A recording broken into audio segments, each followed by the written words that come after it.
یہ سب پہنچے میاں نواز شریف کے پاس لندن میں، جہاں اسحاق ڈار بھی موجود تھے۔ اب اس اجلاس میں یہ فیصلہ کیا گیا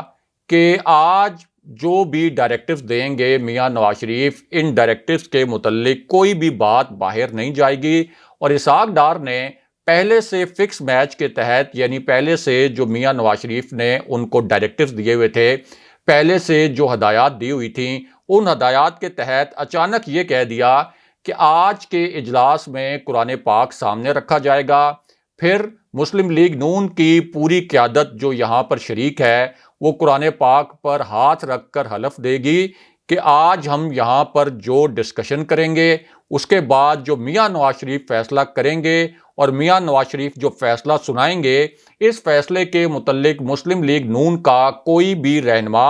باہر جا کر یہ نہیں بتائے گا کہ یہ فیصلہ میاں نواز شریف نے براہ راست کیا ہے، بلکہ یہ کہا جائے گا کہ یہ پارٹی کا فیصلہ ہے اور پارٹی کے رہنماؤں نے مل کر یہ فیصلہ کیا ہے۔ اب یہ بات سن کر اسحاق ڈار کی جانب سے مسلم لیگ نون کے وہاں جو رہنما موجود تھے، وہ بڑے حیران بھی رہ گئے کہ آخر آج ایسا کیا فیصلہ ہونے والا ہے جس کے متعلق ہم سے حلف لیے جا رہے ہیں اور ہم سے یہ کہا جا رہا ہے کہ آج میاں نواز شریف کی ہدایات کے متعلق باہر کسی کو نہیں بتانا۔ خرم دستگیر نے وہاں چند سوالات کرنے کی بھی کوشش کی، لیکن ان کو سنب کیا گیا، ان کو آپ کہہ سکتے ہیں کہ خاموش کروا دیا گیا، اور یہ کہا گیا کہ آپ کے یہ جو سوالات ہیں ان کے جوابات پھر کسی وقت دیے جائیں گے، ابھی آپ خاموش ہو جائیں اور میاں نواز شریف کی ہدایات سنیں۔ اس کے بعد میاں نواز شریف نے اپنی جیب سے ایک پرچی نکالی، اس پر ایک فیصلہ لکھا ہوا تھا،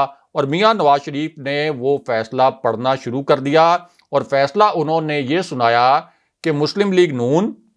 army chief general Qamar Javed Bajwa کی ایکسٹینشن کی پارلیمنٹ کے اندر حمایت کرے گی۔ یہ خود میاں نواز شریف نے اپنے نام نہاد ووٹ کو عزت دو کے بیانیے سے یو ٹرن لیتے ہوئے اتنا بڑا فیصلہ سنایا، اور بعد میں پتہ یہ چلا کہ اصل میں خواجہ آصف نے میاں نواز شریف کو ایک جھوٹی یقین دہانی قرار رکھی تھی، اور وہ جھوٹی یقین دہانی یہ تھی اور وہ جھوٹا لارا یہ تھا کہ اگر army chief general Qamar Javed Bajwa کی ایکسٹینشن کی آپ حمایت کر دیں پارلیمنٹ کے اندر، اور نون لیگ اس ایکسٹینشن کی حمایت میں ووٹ ڈال دے، تو پھر آپ کو یعنی میاں نواز شریف کو اور مریم نواز کو ریلیف ملے گا۔ لیکن اصل ایشو یہ تھا کہ خواجہ آصف کے اپنے اوپر اس وقت مقدمات کھل چکے تھے، وہ اپنے لیے ریلیف لینا چاہتے تھے، اس لیے جھوٹے لارے لگائے انہوں نے میاں نواز شریف کو، اور میاں نواز شریف نے بھی اس وقت ان کو جو بیانیہ سوٹ کرتا تھا،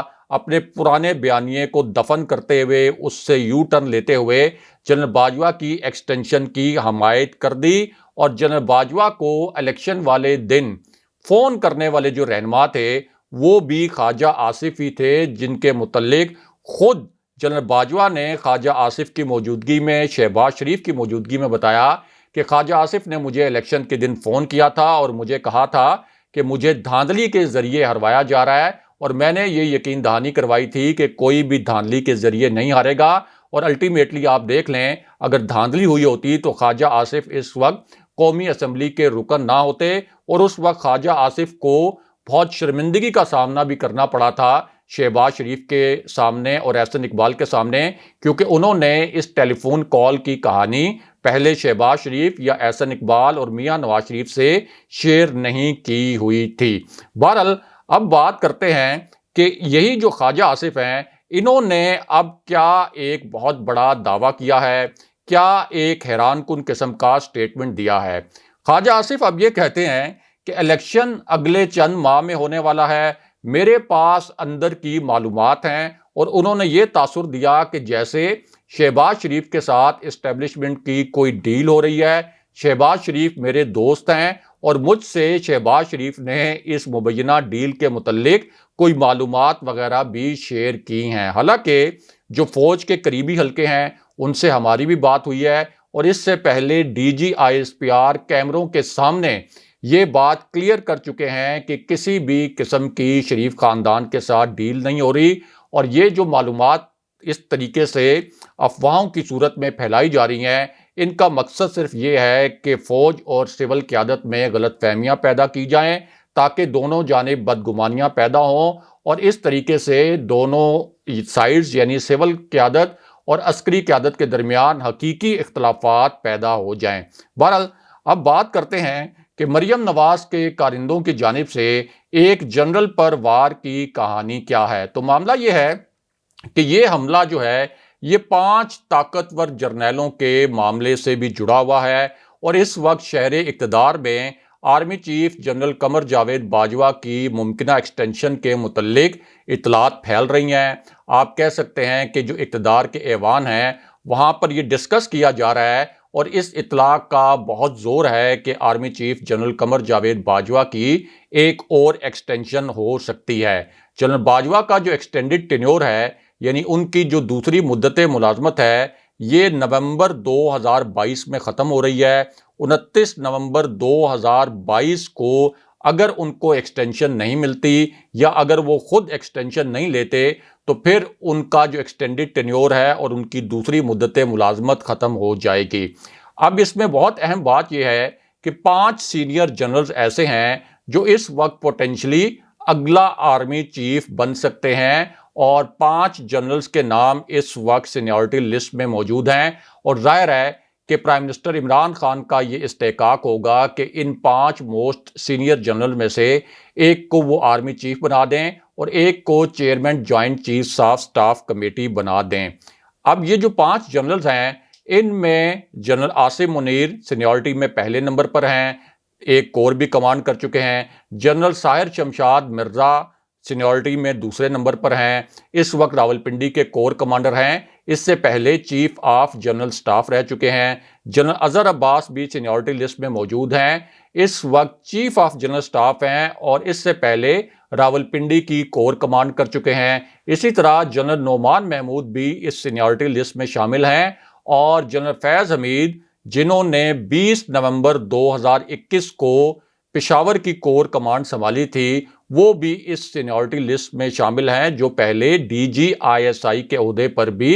تعینات رہے۔ اور جنرل باجوہ کے دور میں ایک ترمیم کی گئی تھی آرمی قوانین میں اور اس کے تحت اگر کسی جنرل کا نام سینیورٹی لسٹ میں بھی شامل ہو تب بھی اس کے لیے ضروری ہے کہ اس نے 1 سال تک کم سے کم کور کمانڈ کی ہو، تبھی وہ اگلا آرمی چیف بننے کے لیے ایلیجیبل ہو سکتا ہے۔ تو جنرل فیض حمید نے چونکہ 20 نومبر 2021 کو کور سنبھالی تھی پشاور کی، تو 29 نومبر 2022 کو جب جنرل باجوہ کی ریٹائرمنٹ ہوگی تو اس وقت جنرل فیض حمید 1 سال تک کور کمانڈ کرنے کا تجربہ بھی حاصل کر چکے ہوں گے۔ تو اس کا مطلب یہ ہے کہ جنرل فیض حمید بھی اس وقت نئے آرمی چیف بننے کے لیے ایلیجیبل ہوں گے۔ لیکن اب مریم نواز کے جو کارندے ہیں انہوں نے ایک بڑا ہی گھناؤنا قسم کا کھیل کھیلا ہے اور انہوں نے تحریک عدم اعتماد میں اپنی شکست کو دیکھ کر اور تحریک عدم اعتماد میں جب ان کے پاس نمبر نہیں پورے ہو رہے اور سینٹ میں جو ان کی عددی اکثریت کے باوجود حال ہی میں ان کو 2 مرتبہ شکست ہوئی، تو انہوں نے ایک جنرل کو سنگل آؤٹ کر کے اس پر ایک نیا تازہ ترین اور گھناؤنا قسم کا وار کیا ہے اور نون لیگ کے جو ترجمان ہیں ان کی جانب سے ایک باضابطہ بیان بھی جاری کیا گیا ہے۔ اس بیان کے 3 خوفناک اور جو حیران کن نکات ہیں وہ مختصراً آپ کے سامنے رکھتے ہیں۔ ایک تو اس بیان میں یہ کہا گیا کہ تحریک عدم اعتماد ہر سیاسی جماعت کا آئینی اور قانونی حق ہے، لیکن پشاور سے ایک شخص کے ذریعے ارکان کو دباؤ میں لانے کی کوشش کی جا رہی ہے، یعنی جنرل فیض حمید کی جانب براہ راست اشارہ کیا گیا۔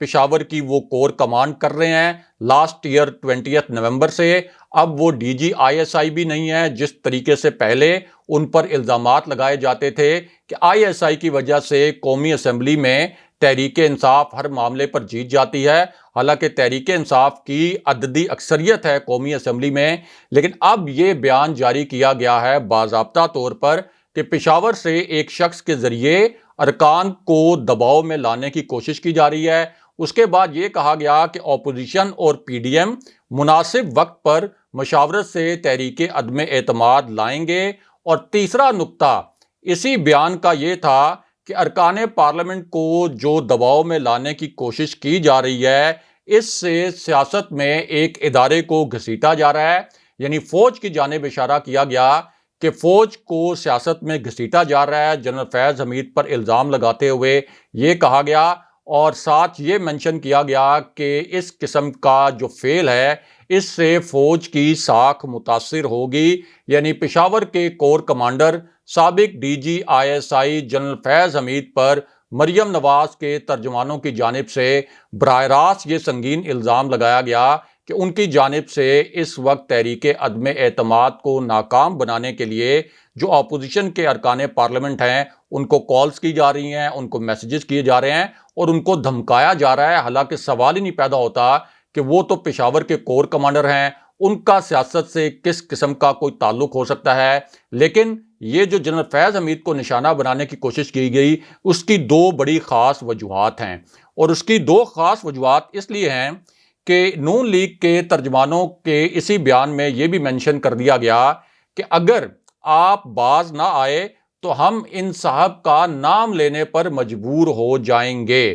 یعنی جنرل فیض حمید کا نام لینے پر مجبور ہو جائیں گے، اور یہ دھمکی اس لیے دی گئی کہ ایک تو تحریک عدم اعتماد کے لیے جو مطلوبہ نمبر ہیں وہ پورے نہیں ہو رہے، اپوزیشن کو پتہ ہے کہ وہ تحریک عدم اعتماد نہیں لا پائے گی، تو فیس سیونگ کے لیے اب جنرل فیض حمید پر الزامات کا سہارا لیا جا رہا ہے کہ ہمارے پاس نمبر اس لیے نہیں پورے ہو رہے کہ جنرل فیض حمید ہمارے ارکان پارلیمنٹ کو کالز وغیرہ کروا رہے ہیں۔ دوسرا، جنرل فیض حمید کو نشانہ اس لیے بنایا جا رہا ہے کہ جنرل فیض حمید سینیورٹی لسٹ میں، یعنی جو موسٹ سینئر جنرلز ہیں اس لسٹ میں موجود ہیں، ممکنہ طور پر وہ اگلے آرمی چیف بھی ہو سکتے ہیں، اس لیے انہیں دیگر جنرل سے الگ تھلگ کر کے نشانہ بنایا جا رہا ہے تاکہ جو باقی 4 جنرلز ہیں ان سے ان کو سیپریٹ کر کے ان کے اوپر تنقید کی جائے۔ لیکن پاک فوج ایک بڑا منظم ادارہ ہے اور فوج کو تقسیم کرنے کی یہ جو گھناؤنی سازش کی جا رہی ہے